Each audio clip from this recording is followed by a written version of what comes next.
మంచి కార్యక్రమాన్ని ఏర్పాటు చేసిన సిఐకి అదేవిధంగా టీడీఎఫ్ యుఎస్ఏ వాళ్ళకి మనస్ఫూర్తిగా ధన్యవాదాలు తెలియజేస్తున్నా.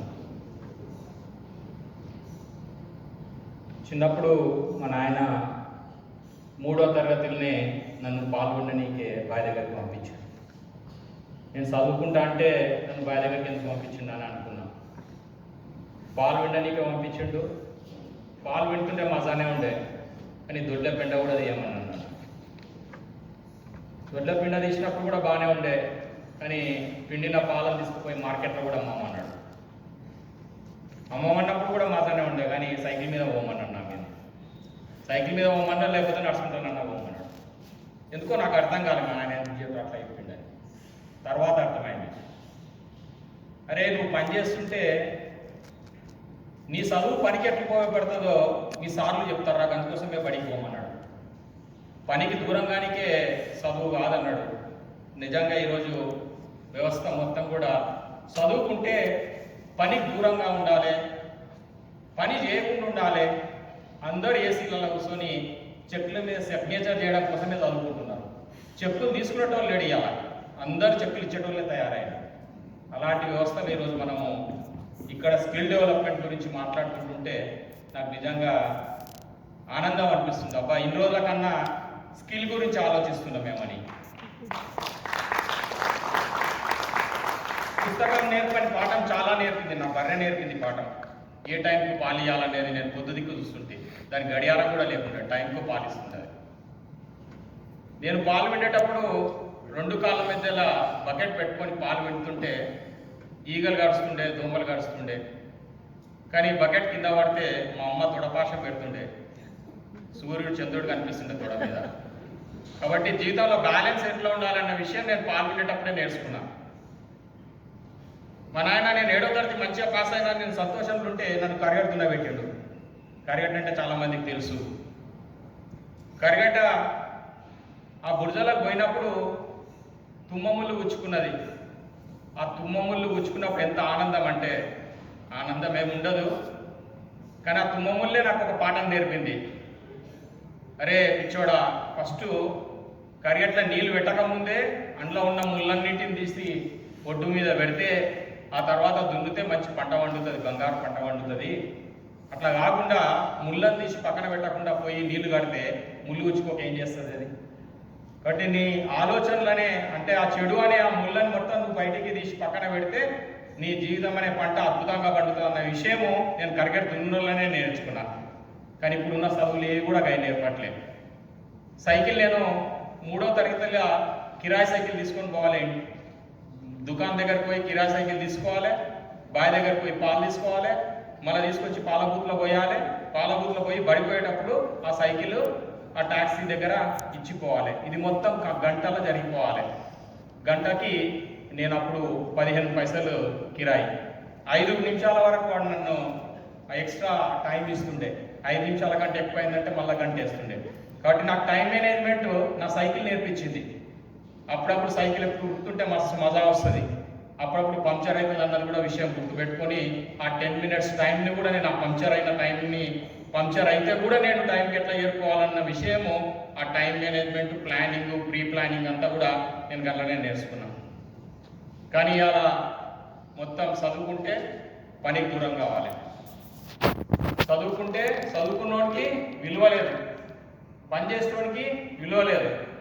మొత్తం జాబ్ లేకుండా అంటే మొత్తం సాఫ్ట్ కాలర్ జాబ్స్ మొత్తం తీస్తే 10% కూడా లేవు, 13%. నేను ఇందులో ఆర్టికల్ చదివిన 13% ఉద్యోగాలు public sector, private sector, government sector, abroad, everything మొత్తం కలిస్తే 13%.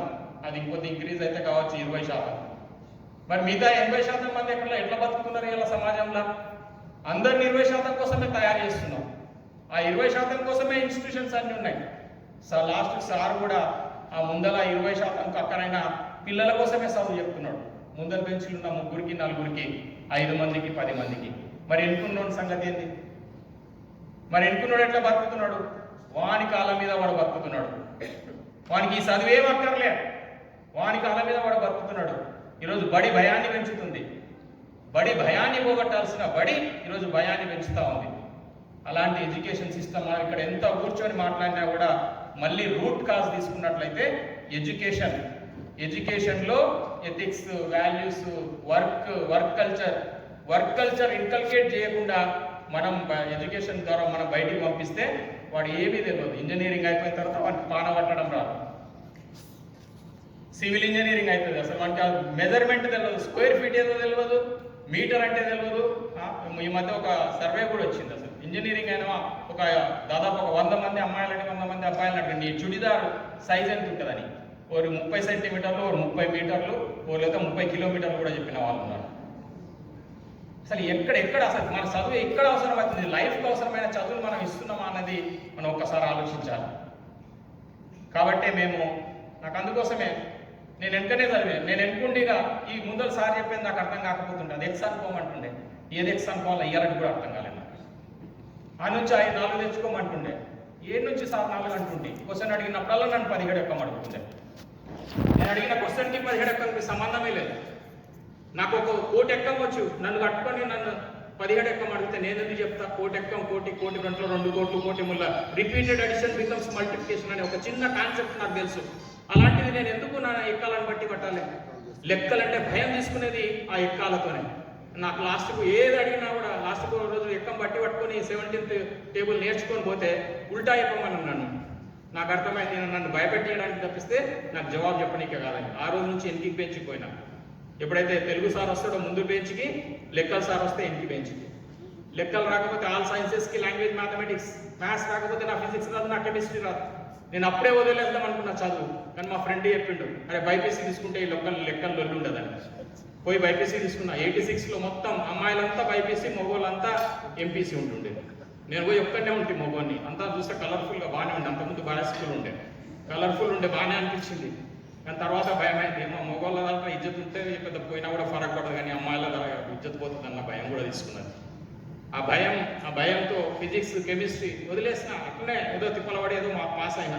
వాళ్ళ డిగ్రీకి వస్తే BSc, BZC, botany, zoology and chemistry. Botany, zoology అల్క ఉంటుంది. మళ్ళీ కెమిస్ట్రీ చూస్తే మళ్ళీ అందులో organic chemistry, physical chemistry related to mathematics. అది కూడా రాకుంటే లెక్కలు లేని చోట ఏమనుందని ఉస్మానియా యూనివర్సిటీ ఎల్ఎల్బి చేసిన. 6th క్లాస్లో సఫర్ అయిన స్టూడెంట్ లైఫ్కి అవసరం లేనంతా చదువుకుంటూ వచ్చి లాస్ట్కి చదివిన తర్వాత నేను చదివింది ఆ బొమ్మ చూస్తుంటే నేనే గుర్తొస్తున్నాను. చదువుకుంటే అక్క రాకుండా ఇక్కడ నా లాస్ట్కి లా చేసి నేను ఏం చేసినానో నాకే అర్థం కాదు. నా చదువు నా జీవితానికి అక్కడనే రాదు. కానీ నేను మార్కెట్లో పోయి కూరగాయలు అమ్మినప్పుడు పడిపోయిన మామిడి పండు పడిపోతే వానకు గాలికి పడిపోతే వాడు 100 రూపాయలకు తీసుకుంటున్నాడు హోల్సేలర్. కానీ నేను మార్కెట్లో నిలబడి 1000 రూపాయలు అమ్మిన ఒక్కొక్క మామిడి పండు. కానీ ఆ అమ్మేటప్పుడు ఈ మాట కూడా చెప్పిన, రాలినే ఇవి ఇవాళనే రేపటికైతే మురిగిపోతాయి అని. అంటే నాకు ఆ నిజాయితీ కూడా నన్ను అక్కడనే నేర్చుకున్నాను. మార్కెటింగ్ కూడా నేను అక్కడనే నేర్చుకున్నాను. ఇలాంటి అనేక లైఫ్ స్కిల్స్ని ఈరోజు ఎడ్యుకేషన్ ఘోరంగా ఉంది. లాంగ్వేజ్ రాదు, ఇంటికాడ ఇంగ్లీష్ మాట్లాడటం, దోస్తులతో తెలుగులో బూతులో మాట్లాడతాం, స్కూల్కి వస్తే కమ్మురా, గోరా, సిట్రా, ఈ ఇంగ్లీష్తోని నా నుంచి ఇంగ్లీష్ ఎక్స్పెక్ట్ చేస్తారా? నేను వినకపోతే ఎట్లా మాట్లాడతాను? నేను తెలుగే వింటా, పొద్దున్న లేస్తే తెలుగే మాట్లాడతాను నేను. అలాంటి నన్ను ఇంగ్లీష్ మాట్లాడమంటారేది? భాష మీద క్లారిటీ లేదు, స్కిల్స్ మీద క్లారిటీ లేదు, సమాజం అవసరాల మీద క్లారిటీ లేదు. ఎంత మంచి సమాజం ఇంతకుముందు.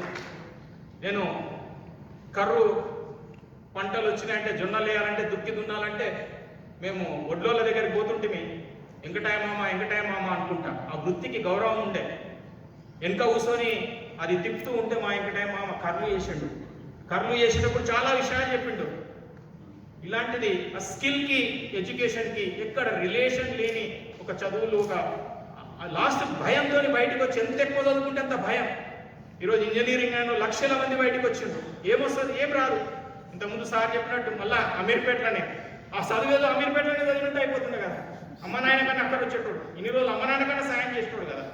అమ్మ నాయనకు సాయం చేయకపోతే అమ్మ నాయన మీద మేము ఆశలు పెట్టుకుంది. చదువుకున్న వాళ్ళు మనం అందరం చెప్తే బడిపోతే బాగుపడతాడని.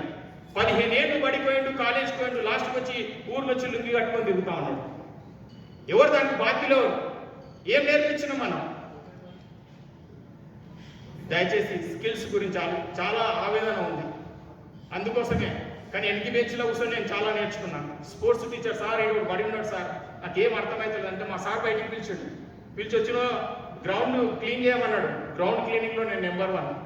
ఎవరైనా ఆఫీసర్లు వచ్చి నాకు భోజనాలు పెట్టమన్నాడు, భోజనాలు పెట్టడంలో నెంబర్ 1. హాకీ ఆడిపించుండు, నువ్వు ఒక్కను కాదు జీవితంలో పోవాల్సింది, నలుగురితో కలిసి పోవాలి. నేను సెంటర్ ఆడుతుంటే రైట్ అవుట్ పాస్ ఇవ్వాలి, లెఫ్ట్ అవుట్ పాస్ ఇవ్వాలి, వాళ్ళందరూ కలిసి పోయి గోల్ చేయాలి, నలుగురితో కలిసి జీవించాలన్న విషయం నేను స్పోర్ట్స్లో నేర్చుకుని నా క్లాస్ రూమ్లో నేను నేర్చుకోలేదు.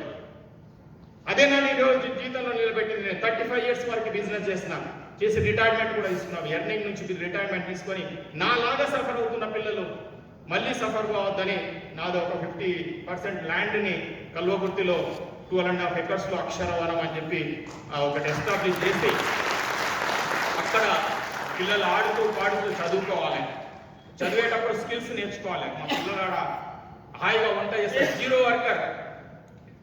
నేర్చుకోవడం వేరు, కష్టపడడం వేరు. చైల్డ్ లేబర్ అని మాట్లాడతారు కొంతమంది. చైల్డ్ లేబర్గా వాళ్ళతో పని చేయించట్లే, మేము వాళ్ళకు పని నేర్పిస్తున్నాం. తెలుసుకునే పని తెలుసుకుంటున్నారు పుస్తకాలలో, తెలుసుకున్న జీవితంలో ఉపయోగపడదు, నేర్చుకున్నది మాత్రమే జీవితంలో ఉపయోగపడుతుంది. అందుకని పిల్లలు ఉదయం నుంచి సాయంత్రం వరకు పిల్లలే వంటుంటారు, మాతృదేవోభవ మాతృదేవోభవ. ఎన్ని స్లోగన్స్ ఇచ్చినా కూడా అమ్మ విలువ తెలియదు.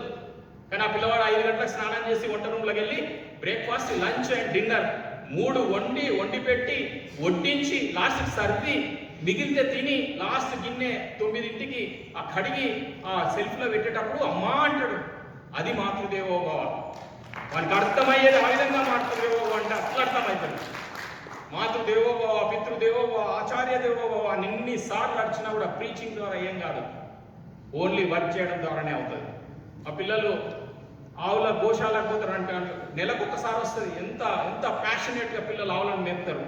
దానితో మాకు రైతు మాకు ఆవు ఇచ్చిపోతే ఆవు రైతు దగ్గర 2 లీటర్ల పాలిస్తే మా దగ్గరకు వచ్చిన తర్వాత పిల్లల ఎఫెక్షన్తో 3 లీటర్ల పాలు ఇచ్చింది. పిల్లలు ఎల్డర్స్తోనన్నా పెట్స్తోనన్నా అటాచ్ ఉంటే పిల్లల ఆలోచన తీరు మారుతుంది. యాక్చువల్గా ఉదయం నుంచి సాయంత్రం వరకు పేడ దిశ నుంచి మొదలు పెడితే రాత్రి పాలు విండే వరకు పిల్లలు గోశాలలో ఎంత ఎంజాయ్ చేస్తారు అసలు. కాబట్టి పనులు నేర్పించాలి. స్కిల్ ఎక్కడో పెద్దగా అయిన తర్వాత వాడు ఆ టక్ చేసి ముందర చిన్న జీన్స్ ప్యాంట్ వేసుకొని వానికి స్కిల్ అని అంటే అసలు ఆ పదమే వాడి డిక్షనరీలో లేదు. పని అంటేనే పని అనే పదమే వాడి డిక్షనరీలో లేదు. చదువుకుంటే పనికి దూరంగా ఉండాలని అట్లాంటి ఆ మనస్తత్వంతో వచ్చిన వాళ్ళని మీరు ఎన్ని స్కిల్ నేర్పిస్తే ఏమెక్కుతుంది. నేను చూసిన 2007లో NACకి నేను 30 మంది పిల్లలను తీసుకుపోయినా, ఆదిలాబాద్ ట్రైబల్ ఏరియా నుంచి తీసుకుపోయినా.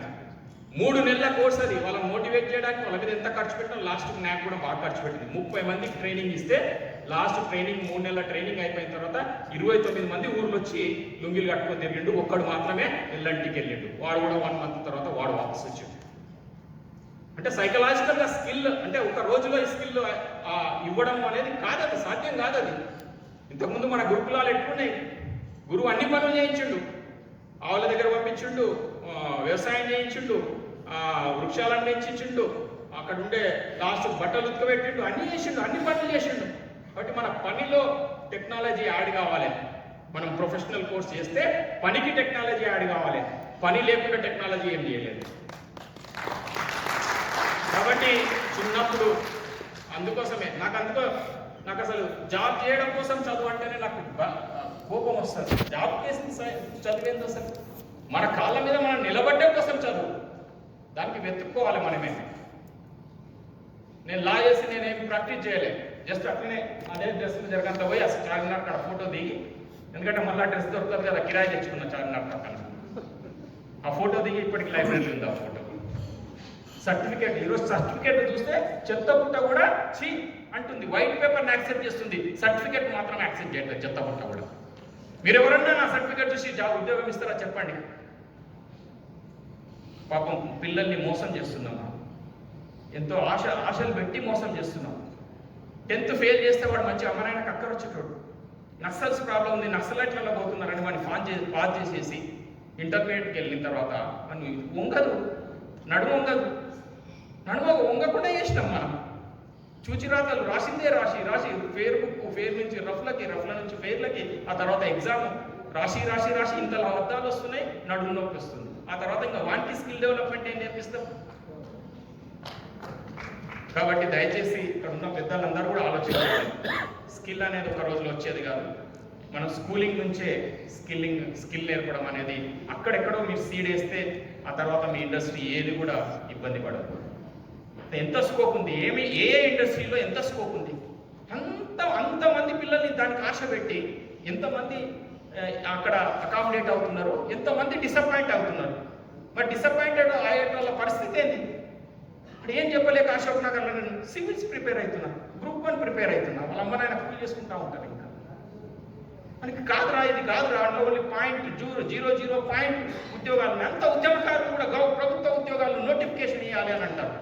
ఎన్ని ఉద్యోగాలు ఉన్నాయని పిల్లలు రెచ్చగొట్టి తెలంగాణ అందుకోసమే నిరుద్యోగుల కోసమే వచ్చింది, అది ఇది ఎన్ని గవర్నమెంట్ ఎన్ని ఉద్యోగాలు ఇస్తుంది?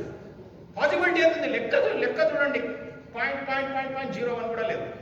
పబ్లిక్ సెక్టార్ లెక్క తీయండి, ఎన్ని ఉద్యోగాలు ఉన్నాయో. ప్రైవేట్ సెక్టార్ తీయండి, అబ్రాడ్ తీయండి, మొత్తం తీస్తే కూడా 20% లేదు. మరి రిమైనింగ్ 80% ఎందుకు చదువుతున్నారు? అందరినీ చదువుకుంటే బాగుపడతారని ఎక్కడో మంచి పని చేసుకుంటుండే కూడా తీసుకొచ్చి చదువు చెప్తే. కాబట్టి మనము మీద ప్యాచ్ చేయడం కోసం మనం పనిచేయదు. తెలంగాణ వచ్చింది, తెలంగాణలో ఒక ఆశ పెంచుకుందాం మనం కూడా. నేను కూడా నా రక్తం నా తెలంగాణ అని చెప్పి 11,000 యూనిట్ల రక్తం అక్కడ ఆంధ్రాకు పంపించి మా తెలంగాణ రక్తం ఇస్తాం, మా తెలంగాణ ఇవ్వండి అని ఉద్యమం చేసిన నేతాజీని ఇన్స్పిరేషన్ తీసుకొని. తెలంగాణ రక్తంలో ఉంది పనిచేసే సంస్కృతి. మన పనికి తగ్గట్టుగా మన ఆహారం ఉండే, జొన్న రొట్టెలు తింటుంది, జొన్న అంబలి అవుతుంటుంది, అవి రివైవ్ చేయండి. పచ్చడి సప్పటి అన్నం తింటే ఎవడు పని చేస్తాడు అసలు? అది సప్పటి అన్నం తినాల్సింది వెస్ట్ గోదావరి, ఈస్ట్ గోదావరిలో. వాళ్ళు ఇట్లా మలుపుకుంటే నీళ్ళు వస్తాయి, వాళ్ళు పని చేయాల్సిన అవసరం లేదు. ఇట్లా వరి ఇట్లా వేస్తే వస్తుంది. మన జొన్నలు వస్తాయా? కోతులు వస్తాయి, పక్షులు వస్తాయి, ఎన్నో వస్తాయి. క్రైసిస్లో పంటలు పండించే దమ్ము, ధైర్యం, ఆ మానసిక స్థితి ఎవరికి ఉంటుందంటే తెలంగాణ బిడ్డలకు ఉంటుంది. అలాంటి మానసిక స్థితిని పెంచాలే తప్పిస్తే ఉద్యోగాల పేరిట మన మానసిక స్థితిని తగ్గించడం అనేది నిజంగా దౌర్భాగ్యం. కాబట్టి దయచేసి ఒక ఎడ్యుకేషన్ సిస్టంలో చేంజ్ తీసుకురావడం కోసం అయిపోయింది అన్న. ఇది ఒడవన్లొల్లి తెలంగాణ ఉద్యమం లాగానే ఉంటుంది ఇది కూడా, కానీ ఒడియాలి తప్పదు. కాబట్టి ఎడ్యుకేషన్ సిస్టంలో ఒక చేంజ్ తీసుకురావాలి పిల్లల లోపల. మీరందరూ కూడా చదివేటప్పుడు చదివైనాక పని ఉండదు, చదివేటప్పుడే చెల్లెళ్ళు తమ్ముళ్ళు ముందు వెనక కూర్చున్నారు. మీరు ఈ ఆటి నుంచే పని మొదలు పెట్టండి. చెల్లె మా అమ్మ బాయికెళ్ళి ఆలస్యానికి వస్తే వంట నేనే వండేటువంటి. నాకు ఈరోజు కాన్ఫిడెంట్ మా వండి పెట్టకుండా కూడా వండుకున్నాను తింటా. కాబట్టి అసలు హోటల్ ఇండస్ట్రీలో ఎన్ని ఆపర్చునిటీస్ ఉన్నాయి, అగ్రికల్చర్లో ఎంత ఆపర్చునిటీ ఉంది, డైరీలో ఎంత ఆపర్చునిటీ ఉంది, చాలా ఆపర్చునిటీస్ ఓపెన్గా ఉన్నాయి. వాటికి ఎట్లా ట్రైన్ చేయాలి? అమీర్పేట్ అడ్డా కావద్దు, అమీర్పేట్ వేరే వాళ్ళకి అడ్డా. అది మన స్కిల్ సెంటర్ ఏదంటే మన ఇల్లే మన స్కిల్ సెంటర్. అమ్మకి హెల్ప్ చేయడము, నాన్నకి హెల్ప్ చేయడం అనేది మన ఇంటి నుంచే ప్రారంభం కావాలి. కాబట్టి సమాజం ఏం ఆలోచిస్తే రూలర్ అది దాన్ని తీర్చాలి. సమాజ్ ఆగే సత్తా పీచే. ఈరోజు రూలర్ ఏం కోరుకుంటే రూలర్ కోరుకుంటున్న అన్ని మన మీద రుద్దుతా ఉన్నారు. వాళ్ళ అట్రాక్టివ్ స్లోగన్స్ కోసం, ఉచితం కోసం వాడు ఏదేమేమో నడుస్తూ ఉంది కదా. వాటిని నమ్ముకుంటే మనం ఆగమైపోతాం. వచ్చేస్తుంది 32 ఏళ్ళు అయిపోయా. శరీరం ఏముంటుంది? మీకేమొస్తుంది? ఒక హామీ వస్తుంది, రిలాక్సేషన్. దేనికి రిలాక్సేషన్? మళ్ళీ ఇంకో ఎగ్జామ్ రాయనికనా? కాబట్టి దయచేసి పనిని నమ్ముకోండి, ఖచ్చితంగా జీవితంలో స్థిరపడండి. 35 ఏళ్ళకి రిటైర్మెంట్ తీసుకున్నాం, సాలి జీవితానికి సరిపడా వచ్చింది. 35 ఏళ్ళు నా కోసం పనిచేసిన, ఇంకొక 35 ఏళ్ళు సమాజం కోసం పనిచేయాలని పూర్తి సమయం ఈరోజు వందే మాతరం ఫౌండేషన్.